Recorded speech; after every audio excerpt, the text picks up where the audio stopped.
Bueno,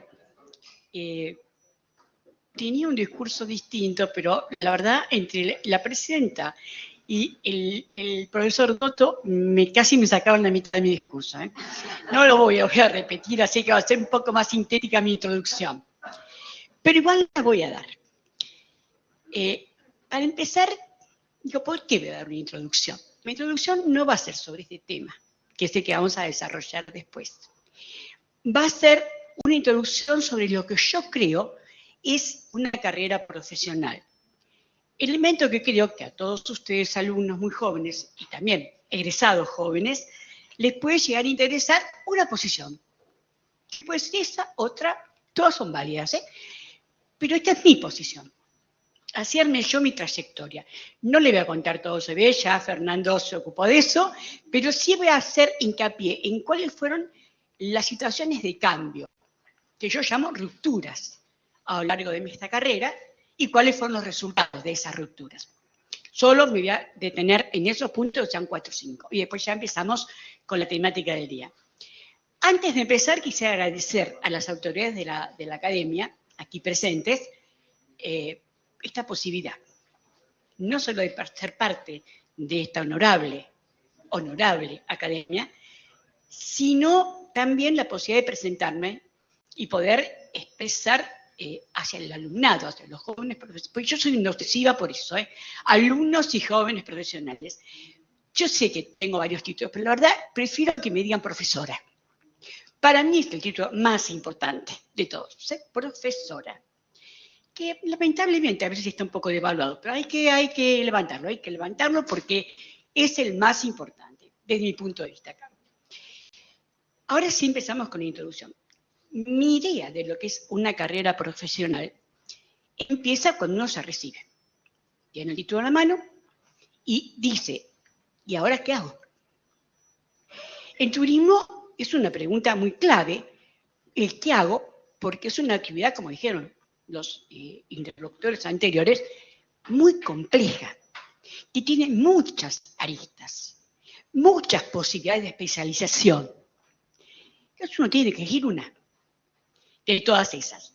Con lo cual empezamos una construcción. La carrera profesional es una construcción permanente, que desde mi punto de vista se hace paso a paso, escalón por escalón. En mi caso, cuando yo me recibí en el año 77, por favor chicos no se asusten, pero la edad ya la tengo, no sabía bien cuál era mi especialización en ese momento. Después me di cuenta que ya tenía una semillita, que eso lo voy a decir al final, pero bueno, no estaba muy clara. Entonces, como todo profesional que recién empieza y tiene que empezar a buscar trabajo, digámoslo concretamente, fui explorando en distintas partes del sector turístico, ¿no? Menos de hotelería, trabajé en todo. Hotelería no, nunca me metí. No, eso no. Pero el resto sí en la agencia de viaje, en operadoras, en transporte, a ver si encontraba el eje de lo que yo quería construir para mi carrera.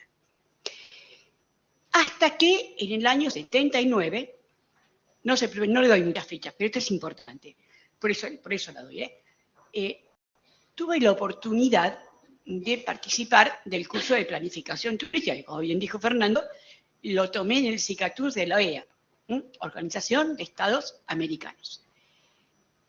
Ahí se produjo una ruptura, es decir, una situación de cambio. Chicos, la ruptura no es una crisis como mucha gente cree, es una situación de cambio. Puede estar dada, en mi caso fue una oportunidad, puede estar dada por decir, bueno, ya en esta actividad que hice hace mucho tiempo, quiero cambiar, quiero hacer algo distinto. Todo puede ser, por cambios del contexto también, ¿no? En mi caso fue la oportunidad. Ahí comprendí y me di cuenta que quería ser planificadora. Era lo que yo realmente me quería dedicar a lo largo de mi carrera profesional. Lo decidí y como tal la decisión es una acción, eso ya lo vamos a decir, ya lo vamos a decir bastante tiempo acá. Y esa acción obviamente lleva a un resultado. El resultado fue que cambié por completo. Dejé el sector privado, empresarial me refiero, ¿no? Porque vinculado con el sector privado mucho tiempo también. Y empecé a trabajar como planificadora en el gobierno de la ciudad de Buenos Aires. Es decir, a nivel destino. A ver, cuando uno elige ser planificador, puede ser planificador privado para obras como hoteles o senderos, o puede ser planificador de destinos. En mi caso fue de destinos y empecé con el sector público. Un sector en el que, aunque muchos dicen que no saben por qué, transité durante más de 30 años en distintos lugares y diferentes funciones, ¿no? Pero ahí empecé. Así comencé esta carrera. De la década del 80, pues ya estamos en el año 80, la década del 80, yo rescato algunas cosas que me parecieron muy interesantes. En lo profesional, incorporé a la función pública mi trabajo como consultora independiente para destinos turísticos de distintas provincias del país. En lo académico, inicié mi carrera docente. Ni más ni menos. El resultado, digamos, de esta época que más valoro, que en lo personal creo yo, más valoro, obviamente cada uno puede pensar diferente, es la edición de mi primer libro, el que muchos de ustedes conocen y algunos deben haber sufrido alguna vez de circuitos turísticos, ¿no? ¿Por qué digo que fue un resultado importante? ¿Porque fue mi primer libro? No, no lo fue. Eso no fue el motivo. Porque ese libro me permitió hacer la integración entre el conocimiento que tenía adquirido como planificadora con la expertise, o sea, la praxis como profesional ejercida en una operadora turística donde era programadora. Con ambas cosas integradas surgió el libro, que como todos saben ya tiene 5 ediciones por ahora. Puede ser que tengamos una más, pero por ahora son 5. Ya no depende de mí, sino de la editorial, ¿eh? Eso ya no depende de mí. Se me escapan esas cosas. Ese fue el resultado que yo conseguí en esa década, pero trascendental.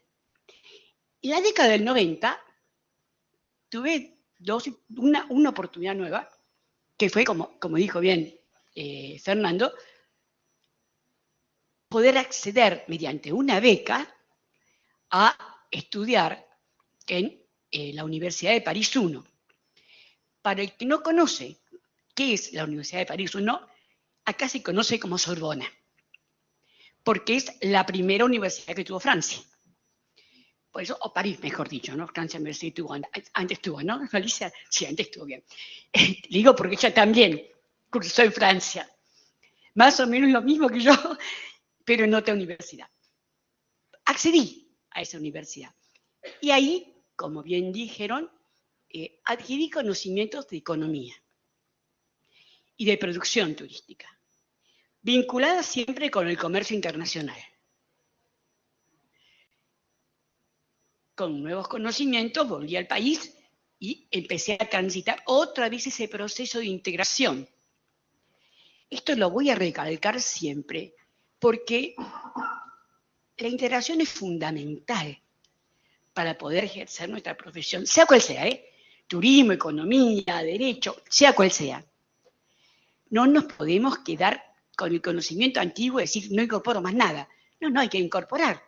Hay que analizar, hay que repensar y recontrapensar, reflexionar y llegar a una conclusión. Entonces, obviamente, al hacer eso, empecé a trabajar ya en el campo más economicista del desarrollo turístico, de la planificación turística. En otro de los avances importantes o resultados importantes que yo tuve, lo tuve gracias a esta casa de estudios, que fue incorporarme en mi carrera de investigadora. Muchas gracias. Y fue muy interesante en la vida, porque ahí tuve 2 investigaciones, ¿no es cierto? Una económica y la otra también era económica, más o menos, pero tenía que ver con la innovación y turismo. De ese tiempo, de ese transcurrir en esa investigación, que nos llevó 8 años, de los cuales acá hay 2, las 2 directoras estaban presentes de esa investigación, En la década del 2000 tuvimos un resultado. Fue la creación del Observatorio de Innovación en Turismo, realizada por la Universidad de Morón, por esta misma universidad. En lo profesional, en la década ya de los años de 2000 en adelante, hasta ahora, más o menos, pasé primero de la ciudad a trabajar en el Gobierno Nacional de Turismo, coordinando el Plan Federal de Turismo Sustentable y Estratégico de Argentina, conocido como FES. En esa época, ¿no? Lo coordiné durante 5 años. Es una experiencia, les digo, muy especial, muy única. En mi caso fue única, porque lo que me permitió es cambiar la escala territorial de la planificación. Cambiar del destino a múltiples destinos, porque es el país. Y Argentina no tiene un solo destino turístico, tiene un montón y los que va a tener. Entonces la escala cambió, por lo tanto hubo que incorporar nuevos conocimientos, nuevas prácticas de integración, integrar equipos, porque, a ver, me dicen, ¿qué hacías como coordinadora del plan? Mi trabajo como coordinadora del plan era coordinar el trabajo de las 3 direcciones nacionales para que cumplieran con los objetivos y propósitos del plan. Con lo cual me lleva a tener equipos de integración multidisciplinarios, no solo turistólogos. Y eso es una experiencia realmente muy interesante para poder desarrollar y cruzar. Fue un resultado interesante, lo diría yo. Fuera de lo que era la coordinación y auditoría de las 3 direcciones nacionales, tenía que coordinar el plan federal con todas las provincias firmantes del plan. O sea, con todos los secretarios de turismo de todo el país. Como ven, la envergadura y la escala, por eso hablé de escala territorial, porque es una escala bastante más amplia que un destino. También tenía que auditar el resultado de las consultorías hechas en función del crédito que tenía en ese momento la República Argentina, el área de turismo solamente yo, el resto había otros profesionales, con el Banco Interamericano de Desarrollo, era la que firmaba la auditoría técnica. Y decía realmente que ese resultado se compadecía perfectamente con los objetivos del plan.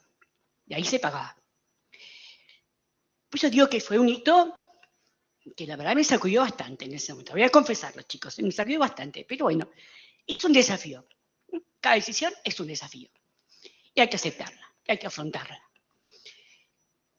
Luego pasé nuevamente a la ciudad de Buenos Aires y ahí sí me dieron el cargo, me ofrecieron, además me ofreció Carlos Gutiérrez, que era el subsecretario en esa época de la ciudad de Buenos Aires, llevar adelante el Observatorio de Turismo de la ciudad de Buenos Aires, que era netamente económico, por lo que veíamos ahí, el impacto turístico del turismo receptivo. Acá lo que yo quiero aclarar es, obviamente tuve que integrarme con economistas. Otra vez la palabra integración. La voy a repetir hasta el cansancio para que todos ustedes más jóvenes la tengan en su cabeza. Sin integración no se consigue nada. En solitario no se puede todo. Y así fui creciendo hasta que un día dije, bueno, la gestión terminó. Ya creo que este es el último capítulo que escribí. Y lo hice así, terminó. Me retiré. A pesar que, debo confesar, algunos, un ministro sobre todo, nunca me lo perdonó que me hubiera ido, antes que él, nunca me lo perdonó. Vos sabés de quién hablo, ¿no? Pero yo dije, sí, basta, hasta aquí llegué. Quiero otra cosa. Produje otra ruptura. Esta vez la produje yo, por mi decisión personal. No por casualidades, ni oportunidades, ni nada. Y me dije, me voy a dedicar de ahora en más exclusivamente a la docencia. ¿Por qué a la docencia? Porque soy una obsesionada en la transferencia del conocimiento. Creo que las generaciones que ya pintamos canas, voy yo mucho no porque me tiño, pero si no las tendría, les juro que las tendría, tenemos que transferir los conocimientos y nuestra experiencia a los más jóvenes, porque entonces no empiezan de cero, empiezan en un piso más alto, con lo cual pueden llegar a un techo mucho más alto que nosotros. Esa fue mi trayectoria. Ahora sí, van a decir que tiene que ver con el tema, van a ver cuando empieza a hablar que tiene mucho que ver con el tema, recuérdenlo. Ahora sí, vamos a empezar por la primera placa. Bien, lo que voy a presentar hoy, acá lo ven, dice proyecto y hay algunas pautas para poder ir siguiendo, ¿no? Sí, perdón. Lo que voy a presentar hoy es un proyecto personal que empecé hace un año, que lo empecé desde mi idea con la intención de integrar todos los conocimientos adquiridos durante años en planificación, en desarrollo, en economía, para el análisis de los destinos desde el punto de vista de la producción turística exportable. Esto que es lo que no dije antes, pero lo voy a decir ahora. Cuando yo tomo la pauta de lo que es el turismo exportable, que es el receptivo, ya eso lo sabemos, no solo desde el punto de vista internacional, sino también nacional. Digo que lo tomo, eso no lo inventé yo, eso lo tomo porque eso fue lo que hicimos en el Observatorio de Turismo de la Ciudad de Buenos Aires. Para nosotros el impacto se medía sobre el turismo receptivo internacional y sobre el turismo receptivo nacional. Porque para un destino, receptivo también es nacional, también es nacional, y también es válido. También son entradas de divisas y rentabilidad. Por eso lo tomé así. Lo que voy a presentar hoy es un avance, no está terminado, me falta todavía un año y medio, pero creo que puedo empezar a presentar algo más concreto de lo que he estado haciendo. Vamos a primero a ver qué significa esto, ¿no? Primero que vamos a decir la escala territorial. Fíjense, la escala territorial para mí es un destino turístico, que la defino como una localidad más atractividad. O sea, una localidad con atractividad. Me van a decir, bueno, pues hay sitios que son destinos, sí, hay muchos que son destinos, no hay corredores, las rutas turísticas son destinos. En mi caso, tomé este recorte. Destinos turísticos, pero localidades con atractividad. El objetivo es bastante ambicioso, debo confesarlo, pero así lo escribí, así lo puse y así lo estoy haciendo. La creación del Observatorio de Destinos Productivos para analizar el nivel de desarrollo de producción turística exportadora. Ese es el objetivo del proyecto. Este proyecto le asigné un tiempo de 2 años y medio. El resultado esperado, el Observatorio de Destinos Turísticos, obviamente lo estamos diciendo. ¿Cómo armé el proyecto? En 2 fases. La fase 1, que es la que vengo a presentar hoy, que es establecer el marco conceptual. Y fue asignado 1 año y medio el resultado, construcción de la matriz de análisis. Acá quiero hacer mucho hincapié, porque a veces uno pica por pensar que uno puede empezar a analizar cualquier cosa sin tener un marco conceptual de base. Es imposible. No se llega a ningún resultado feliz. Primero hay que decir, bueno, ¿cuáles son los conceptos que voy a tomar? Obviamente no vamos a tomar todos los conceptos, porque son enormes, y cada vez hay más conceptos, más escritores, más autores, más docentes, y más investigadores, y aparecen nuevas opiniones. Pero uno en algún momento tiene que decir, bueno, yo voy a tomar estos conceptos, y sobre esto voy a analizar. Eso es lo que vengo a presentar. La fase 2 ya es el análisis de destinos, ya es ir a campo, es ir tomando datos. Para eso hay que seleccionar primero los destinos, luego colectar los datos, analizar y publicar, tiempo asignado 1 año, resultado el observatorio publicado. Próxima. Bien, este es el proyecto, y este es el avance que hoy les voy a comentar. En este primer avance para el marco conceptual, tomé o desarrollé 3 módulos: planificación, desarrollo y producción turística. Vamos a planificación. Bien, planificación. primero tenemos que hablar del proceso. Primero, a ver, pueden decirme, bueno, ¿cuál es el concepto de planificación que usted tomó, profesora? El concepto, yo acá no lo expresé, no lo escribí, pero se los voy a comentar, la planificación es un proceso que proyecta la acción a un futuro posible. Tomé ese concepto que viene un poco de la teoría de Drucker, ¿no? En cuanto al proceso de planificación, lo califico que tiene que ser integrador y dinámico. ¿Por qué integrador y dinámico? Justamente por algunas de las cosas que las personas que han hablado antes de mí lo han dicho. Hoy por hoy el mundo está cambiante, el mundo, no estamos ya en turbulencia, estamos en un cambio permanente y constante, tanto por el conocimiento como por la tecnología, y como por las necesidades y demandas de todas las poblaciones mundiales. Entonces, el proceso no puede ser estático como era cuando yo empecé en la década del 70, o empezaste vos, Alicia, y era distinta la cosa. Ahora tiene que ser dinámico. Y tiene que ser integrador. Entonces, ¿cómo lo integro? Lo integro porque ya hay muchos profesionales de la planificación en el mundo que están haciendo publicaciones sobre esto, que dicen que el proceso empieza con la proyección y termina con la gestión, porque es donde encontramos el resultado. ¿Esto qué quiere decir? Cuando hablo de proyección, hablo de hacer el proyecto, sea un plan o un proyecto. Eso depende de la envergadura, sea estratégico o operativo. Depende de la envergadura temporal que le querramos dar, o física, ¿no? Que se le pueda dar. Yo les digo proyección a esa fase, a esa etapa.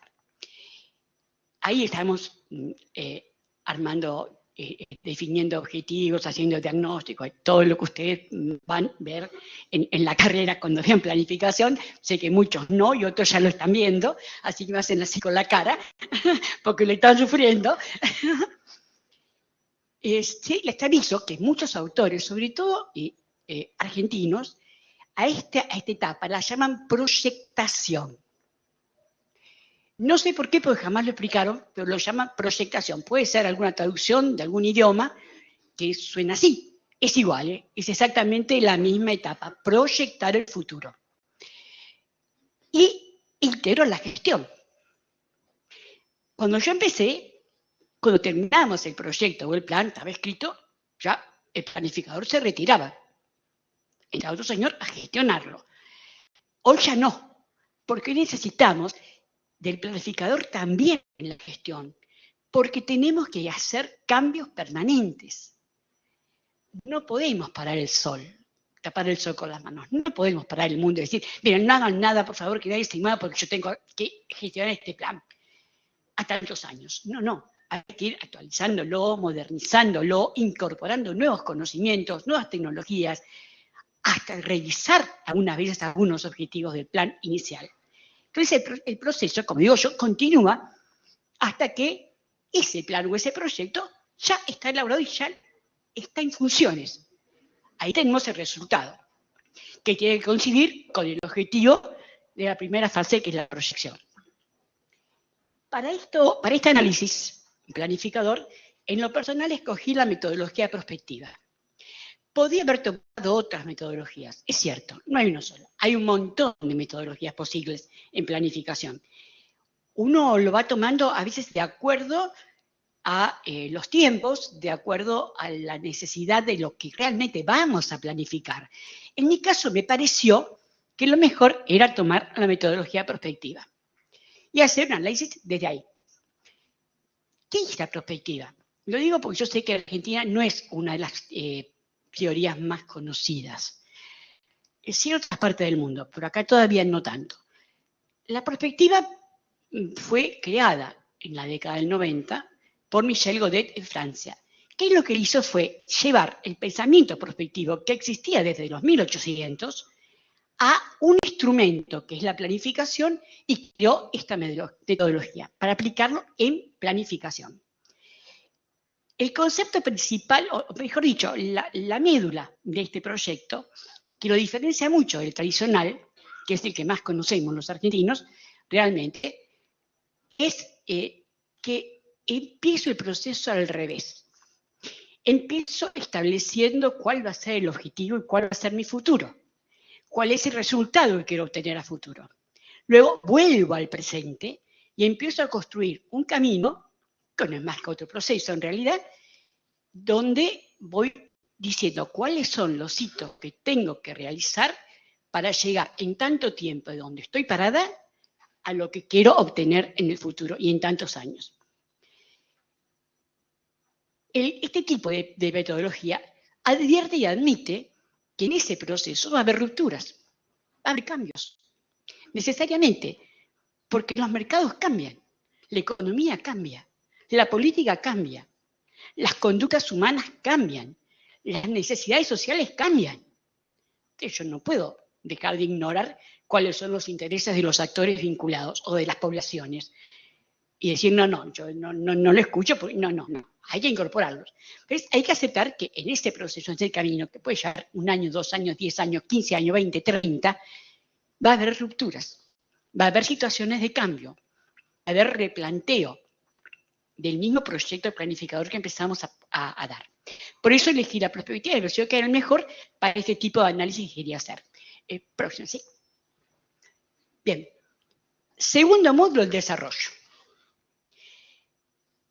¿Por qué el desarrollo? Porque yo estoy convencida que si no hay un desarrollo planificado, destino, nación, lo que fuera, el crecimiento no es sostenible. No se sostiene en el tiempo, se cae. Es un crecimiento de oportunidad, que lo que trae es una inversión pasajera, pero que se da cuando ya la oportunidad no existe. Yo les recomiendo a los alumnos, si lo encuentran, pues yo la verdad lo tuve hace muchos años, después lo presté y nunca más me lo devolvieron, un documento que escribió sobre este tema el licenciado Jorge Busquet. Jordi Busquet le decimos técnicamente, pero se llama Jorge, ¿no? Muy interesante sobre este tema y el ciclo no glorioso de la inversión turística cuando no se tiene en cuenta un desarrollo en paralelo. ¿Qué entendemos por desarrollo? Para mí, tomé este concepto de desarrollo no de la teoría geográfica, no, sino tomé, ni ambiental tampoco, la tomé de la teoría económica. Y la teoría económica, el desarrollo se ve, el concepto se ve en el primer año de la carrera de economía de todas las universidades del país. Tomé ese concepto, en donde asocia el crecimiento económico con el desarrollo, que significa elevar la calidad de vida de las poblaciones y responder a las demandas. Eso significa, es mucho más global, mucho más integrador. Otra vez la palabra integración surge. Mucho más integración para poder, sí, hacer sostenible el crecimiento, tanto de la población como de las empresas que son las encargadas de producir el turismo. No nos equivoquemos, no es el Estado, es el sector privado el que tiene que dar productos, promocionarlos, comercializarlos y operarlos. De ahí parto. Bueno, después dije crecimiento, desarrollo, crecimiento. Bueno, o sea, no son sinónimos, Uno, si tiene desarrollo, va a tener crecimiento. Es inevitable y va a ser sostenible al tiempo y sustentable. Porque si es sostenible, es muy probable que sea sustentable. No se puede sustentar aquello que no se puede sostener económicamente. Pero sí puede haber crecimiento sin desarrollo. Yo voy a hablarles un poco de la historia de esto, ¿no? En turismo, de qué pasó con el tema del crecimiento, o esa apuesta a crecimiento, sin acompañar un proceso de desarrollo en distintos lugares del mundo. Lo que me parece que ya no voy a meter mucho tiempo, así que esto no sé si lo voy a poder decir. Vamos a hacer lo más sintético que pueda, se lo prometo. Eso fue un estudio que empezó a realizar Naciones Unidas a finales de los 80 y principios de los 90, si mal no recuerdo, que fue un informe que pidió al sociólogo Emmanuel Descartes que le hiciera un estudio sobre qué pasaba con el crecimiento y la famosa teoría del derrame en los países no desarrollados. Yo tomo ejemplos de islas del Caribe, el norte de África y sudeste asiático. En esa época, porque hoy todo cambió en muchos lados de eso, pero en esa época era así. Lo estudió, América Latina, no. Nosotros no intervenimos en ese estudio, no aparecemos para nada porque nosotros tenemos un desarrollo de turismo nacional muy fuerte. Entonces no precisamos solo el turismo internacional. Podíamos perfectamente bien seguir creciendo y desarrollándonos con el turismo nacional. Entonces, bueno, el análisis final, el análisis final que con eso se hizo un libro que se llama Turismo, pasaporte para el desarrollo. Miren qué título, Y él lo que dice es que en esos lugares el derrame no existió, que lo que se formaron fueron enclaves financiados externamente, pero sin ningún tipo de intervención ni de calificación para la población local. Este concepto de enclave lo largan, Naciones Unidas lo publica, muchos años después aparece otro sociólogo, en este caso suizo, que se llama George Krippendorf, que dice, ese enclave en realidad funciona como un gueto turístico. Así que, digamos, como que viene de este lado, ¿no? Uno dice, bueno, son países no desarrollados. O sea, en los países desarrollados esto no pasa. En el año 95 yo tuve la oportunidad, gracias a mi cargo en la Ciudad de Buenos Aires, de presenciar el informe que presentó España, el Ministerio de Economía y Turismo de España, sobre qué pasaba con el turismo en Andalucía. Ellos tomaron ese ejemplo porque observaron económicamente que de todos los territorios españoles, el único que no tenía desarrollo y que no había ningún tipo de derrame de ese crecimiento era justamente Andalucía con sus playas. Y todos los demás no. Tenían un PIB mucho más alto.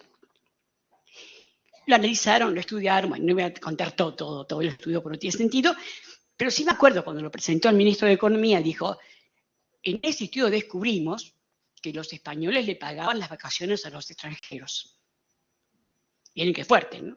Claro, es una declaración política, pero declaración al fin y que no era tan mentirosa en su momento. Bueno, después de eso hicieron varios cambios, que fue ampliar la cartera de productos turísticos de España y no conectarse solamente con las playas del sur. Luego empezaron a planificar el desarrollo de las playas del sur, al menos de algunas que han podido, para que no se pueda transformar otra vez en una situación similar. Lo mismo es Italia. O sea, yo no estoy hablando de países no desarrollados, estoy hablando de países desarrollados. No altamente desarrollados, pero desarrollados. Bien, hasta aquí es lo que puedo explicar sobre desarrollo, crecimiento y por qué elijo el desarrollo como variable principal de análisis. Para estudiar el desarrollo, también hay muchas teorías y hay muchas metodologías, no hay una sola. En lo personal, como lo que quiero trabajar es la producción con capacidad exportadora, entonces dije, bueno, qué mejor que tomar la teoría que toma la economía en cuanto al comercio internacional. Y la teoría que toma el comercio internacional en el mundo, no solo de turismo, total, global, es la teoría de la ventaja comparativa, donde va comparando las posibilidades que tiene determinado país, en este caso vamos a referirnos a destinos, para poder entrar en el comercio internacional, ofrecer sus productos y llegar a tener algún tipo de ventaja. Esta teoría tiene varias variables de análisis, ¿no? Esta teoría, les digo, no es nueva. La trajo Samuelson hace muchísimo tiempo. Perdón, primero Ricardo y después me estoy equivocando, perdón. En los primeros 3 años, las primeras 3 variables que ven son las iniciales, las que responden a 1800, 1900, que eran territorio, capital y trabajo. Territorio yo lo asimilo a destino hoy en día, porque es el lugar donde está emplazado esa producción. Y lo que analiza es la capacidad que tiene ese territorio para atraer el comercio internacional o no. Por eso ahí hablo de un destino y atractividad, porque es la atractividad la que muestra si realmente puede generar corrientes de turismo internacional o nacional, pero siempre receptivas al destino. Luego tomaba capital. ¿Qué significa el capital? La capacidad que tiene ese destino de inversión local. Y si no la tiene, o es mínima, la capacidad que tiene ese destino para conseguir fuentes de financiación externas, sea nacionales o internacionales. Luego venía el trabajo, ahí sigue viniendo, ¿no? ¿Qué es la fuerza laboral? La fuerza laboral en su momento se tomaba más que nada en cuanto a la cantidad de capacidad laboral que tenía esa población o ese territorio. Hoy, a la cantidad a la capacidad laboral se incorpora otro elemento no más importante, que es la calificación de esa fuerza laboral. ¿Están calificados para hacer ese tipo de producción y exportar de esa forma? Y si no lo están, ¿cómo los vamos a capacitar? Esto es muy importante para el turismo. Yo he observado en varias presentaciones de colegas, ante la academia también, que lo han tocado y bastante extensamente, así que mucho no lo voy a tocar, porque lo han desarrollado muy puntullosamente. Los invito a que entren y escuchen esas ponencias, porque la verdad son muy, muy interesantes en cuanto a sus desarrollos. Estos tres se agregaron últimamente dos variables más. Una que es la comparación por la demanda. La comparación por la demanda nace en Francia, de un economista, tratadista francés, que él la crea y la escribe, hace un tratado sobre este tema, no un texto, un tratado. Y lo que él explica es que los destinos que están más cercanos a los mercados son los que probablemente tengan la mayor capacidad comparativa para vender sus productos afuera. Esto que al principio se consideraba que eran destinos fronterizos, pongamos, ¿no? Hoy por hoy sabemos todos que la comunicación aérea, las comunicaciones de todo tipo, hace que los destinos, los mercados están mucho más cerca que antes. Y lo último, la innovación, no hace falta que le diga, la innovación tecnológica. Pasamos al otro. El otro módulo está dado con producción turística. El concepto de producto turístico que yo tomo es uno de los más vigentes, porque empezamos de muy lejos, ¿no? No es ahora, en el año 80 que empezamos a discutir qué es un producto. En lo por eso creo que el producto es un servicio. Es una prestación de un servicio, basada en un territorio y en una actividad, pero no deja de ser un servicio.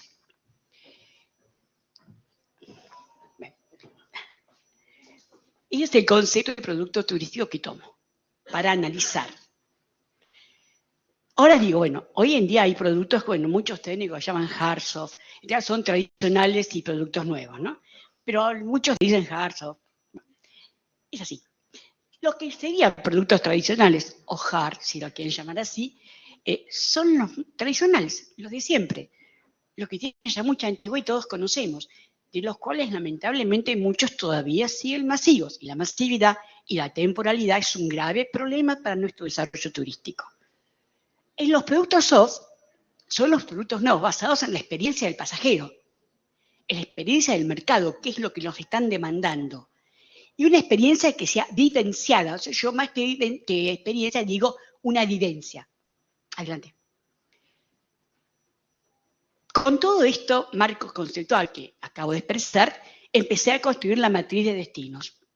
Como ven, hay varias variables, no voy a explicar todas porque ya me acaban de decir que no tengo más tiempo, así que lo voy a tener que leer cuando lo escriba. Y entonces, bueno, digamos como que todo este proceso, todas estas variables tendrían que ser analizadas. No sé si todas van a estar en el mismo orden o todas van a tener la misma envergadura porque estoy todavía construyendo la matriz. Me faltan seleccionar y definir los indicadores clave, me falta hacer la tabulación y de ponderaciones para poder decir, tengo una matriz, una vez que la tenga, haré un testeo, porque no se puede empezar con un instrumento sin un testeo previo, para hacer los ajustes necesarios. Eso me lleva a que el año que viene empezaremos con la fase 2. Me parece que...